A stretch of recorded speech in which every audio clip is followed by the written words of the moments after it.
ang mensahe niya. Huwag bigyan na masyadong importansya dahil hindi naman siya magaling sa school. Hindi naman siya magaling sa school. Excuse me? What kind of a mother are you? What kind of a mother are you? You know, ang una mong, ang nanay ang dapat magpalakas ng loob ng bata para mag-aral. He had the balls to say that.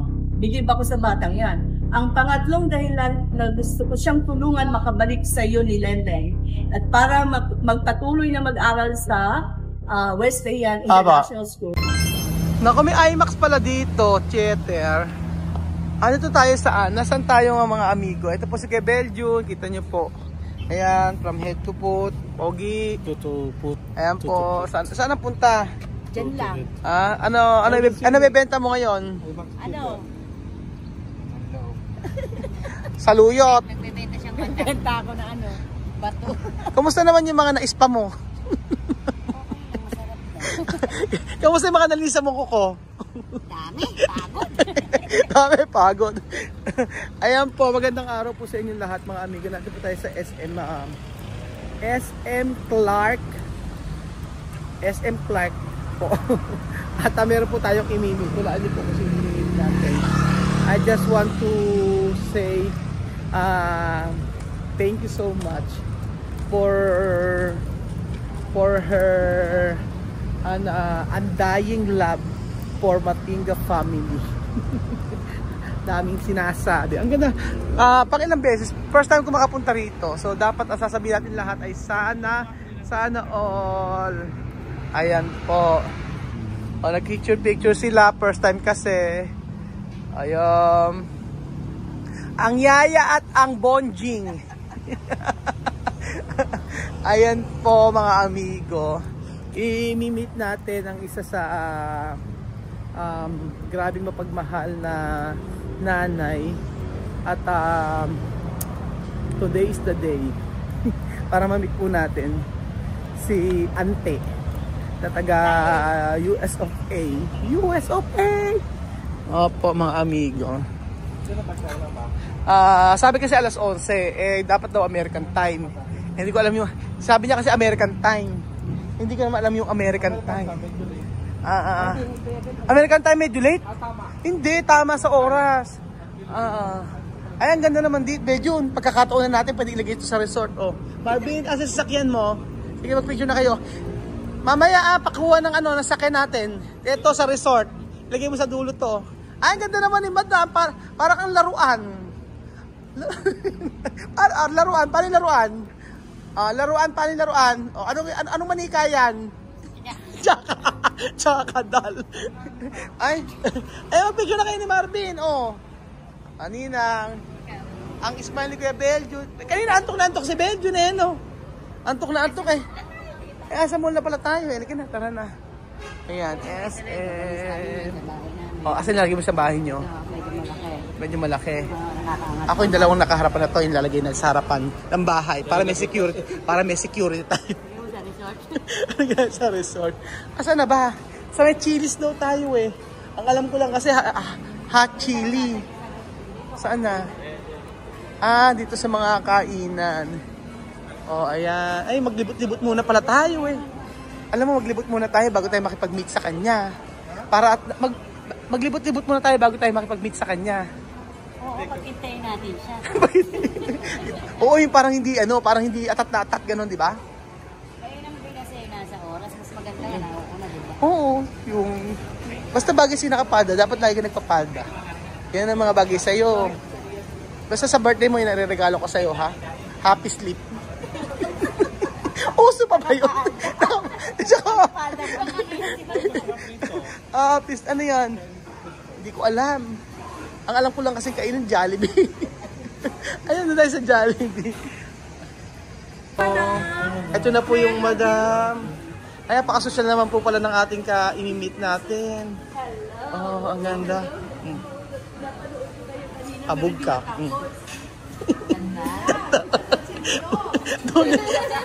Doon yan, no? Ay, si Marvin. Madam na madam, ano? Hello po. Yeah. Hindi mo siya Kamusta naman po? Kamusta naman? Ang ganda-ganda niyo pala. Pero parehas lang. So, syempre, Kuya Beljun, kahit saan po, ayan po si Lola Jenna. Okay lang mag-video. Huwag masyadong ilantad. Ako ay pasmadong bibig. Pasmado pong bibig na Lola. Hindi mo lang alam. Sino?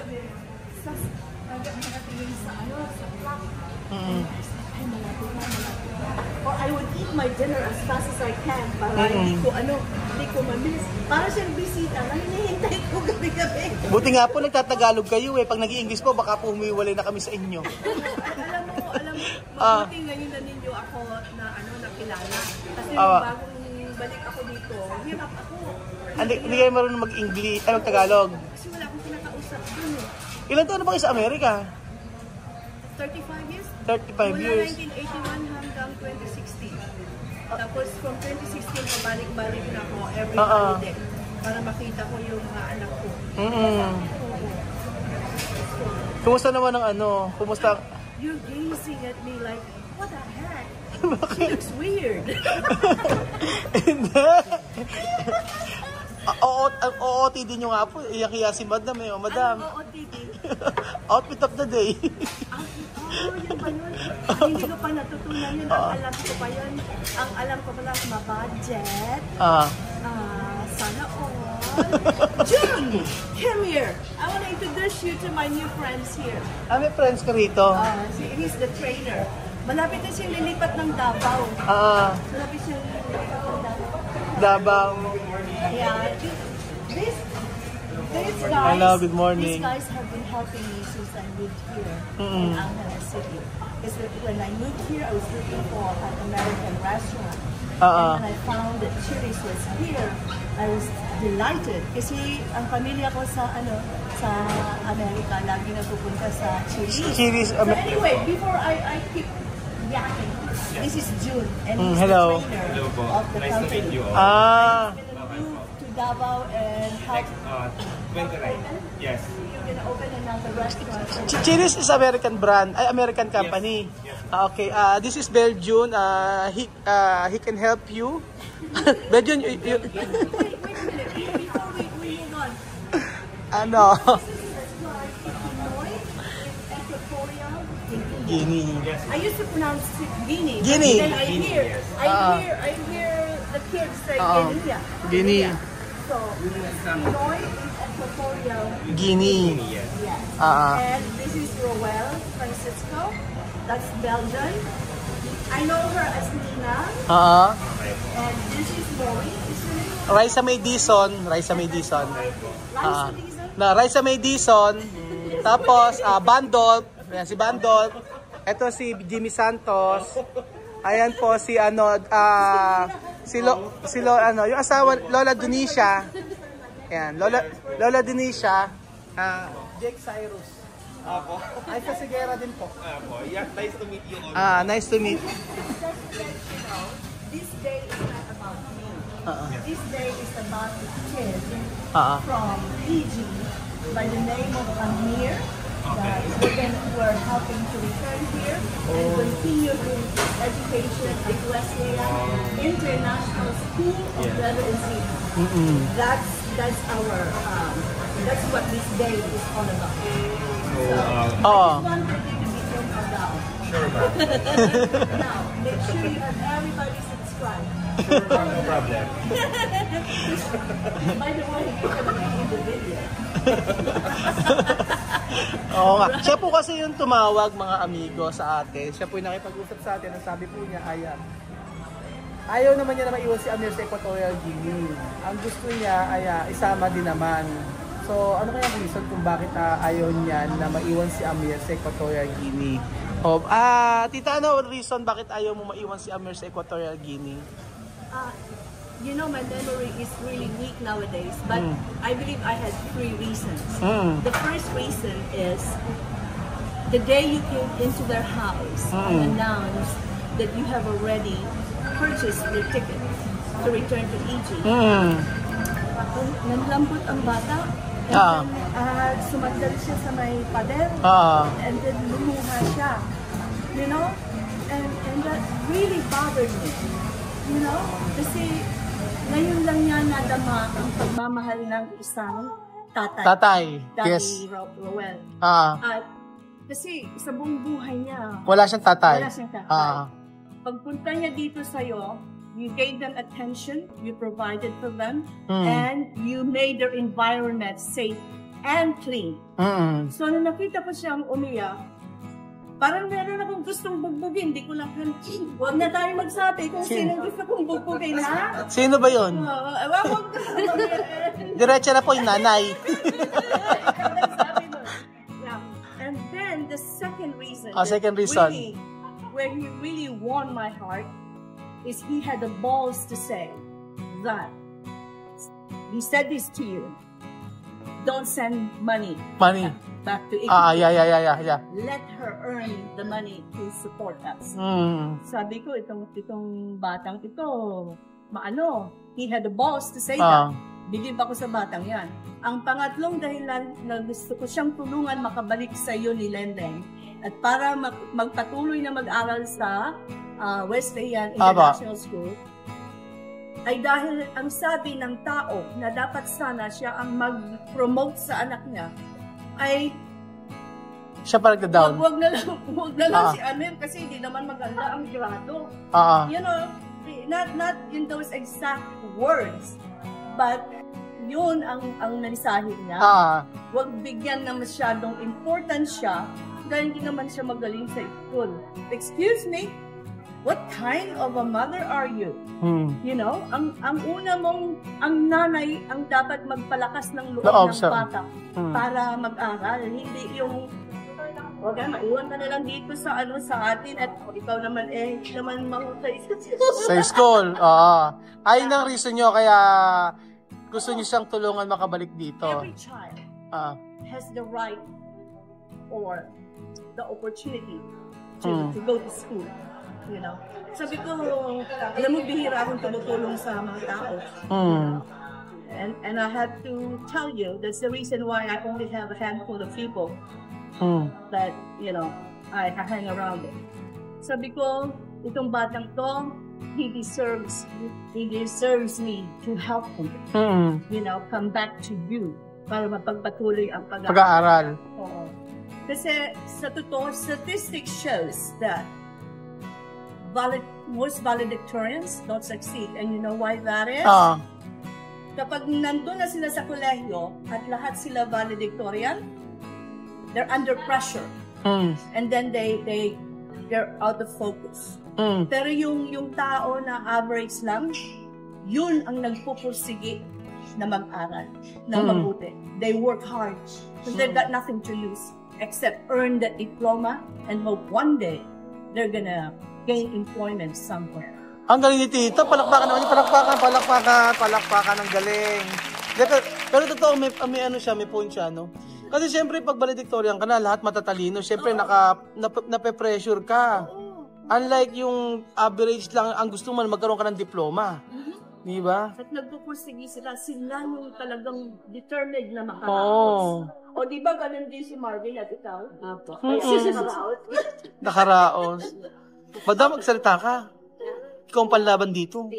Excuse me, may I interrupt? What would you like to drink? Let's start with him. Isang tanduay. Isang tanduay, hindi, joke lang. Siyempre, yung I can recommend something. Ano po yung i-recommend nyo po? Strawberry lemonade. Okay, strawberry lemonade for sa akin, isa. Ito na sa akin, strawberry lemonade. Ala, gaya-gaya ka. Gaya-gaya ka. Strawberry lemonade. Hindi, okay lang. Sige. Nila kung ano yung ko. Hindi, higup-higup lang tayo. Isa-isa lang. Ano lang isa-isa lang? Small lang, small. Ikaw dito. Asma. Okay na po yan. Okay na po yun. Para matry mo na. Okay na po yun, tsaka okay na yun. Okay, tsaka, Ano strawberry lemonade? tsaka po chippy meron kayo, chippy. We have sheep, sir. Chips pala, hindi chippy lang kasi alam ko.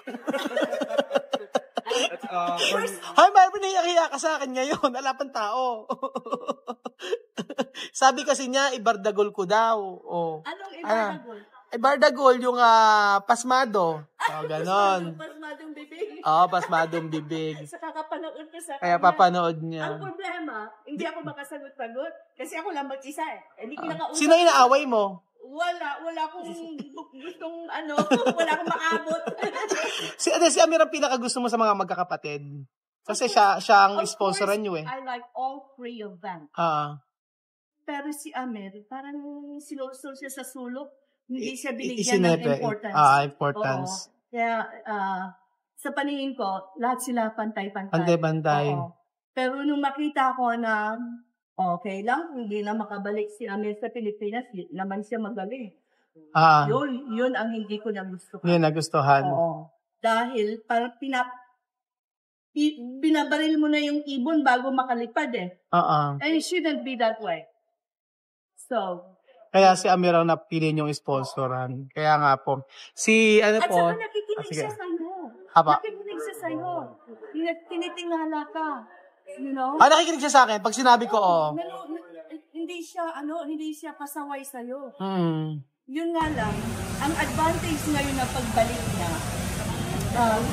is I've been encouraging them to speak English among each other.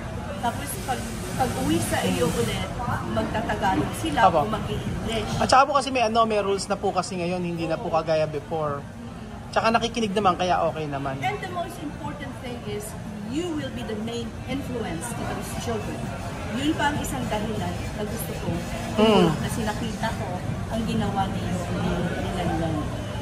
So, kasi kung hindi ko nakita yung nangyayari, yung resulta ng what do you call it?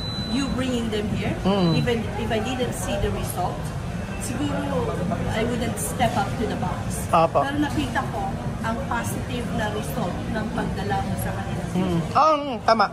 Kasi ang dami nilang nabago sa kanila eh. Yes. Diba? Yes. Sa pagsasalita, nakita mo. Including personal hygiene. You know? Tapos yung English. Ito, kung meron man lang kung masabi tungkol kay Vivian, he is a fast learner. And that's why we shouldn't forget him. And as far as him being obedient, I think you can mold him. You still have a chance to mold his ways, his character, build his character. Sa mga bata, hindi talaga perfect, pero nakita mo yung yung reason kung bakit kailangan nilang mag-aral. At saka, nagbigay sa akin naalaala ko kung ano ang pakiramdam ng ginugutom na bata na talagang mahusay sa school, magaling mag-aral. Tapos ginugutom ka. Alam ko ang pakiramdam mo. Yung uuwi ka sa recess time, hoping na yung bahaw na kamote, nandun pa naghihintay sa'yo, tapos umuwi ka sa recess time, walang-wala. Babalik ka sa school na masamang loob. Alam ko yung pakiramdam na gano'n. So, sabi ko, hindi ko matulungan lahat ng bata sa mundo. Pero kung meron man akong isa na meron akong pagkakataon tumulong. Ito na yung isa. Kasi baka kaya nga po. Mga tao, mayaman ako mamaya uy, pag-aralin mo rin ako.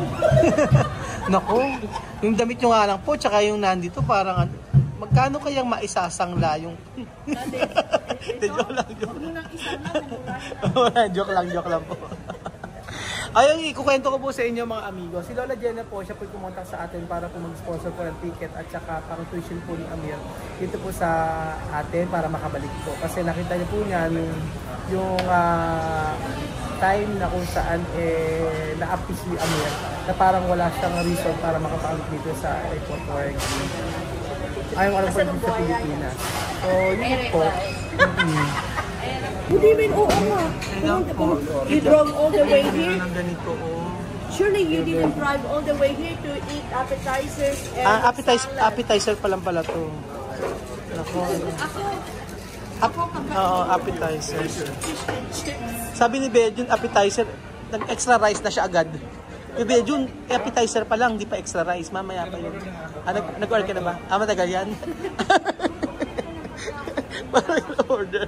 Okay, sa akin okay na nga ito eh. Thank you very Sana much. po yung mga social nila. Ayun pala, ang tawag dito? Fish and chips. Fish and chips. Iniisip ko sa fish and chips, meron chips. Walang chips pala, ate. Hindi ko alam. Mr. Chips. Ayan yung in-order niya. Ano naman yung order mo?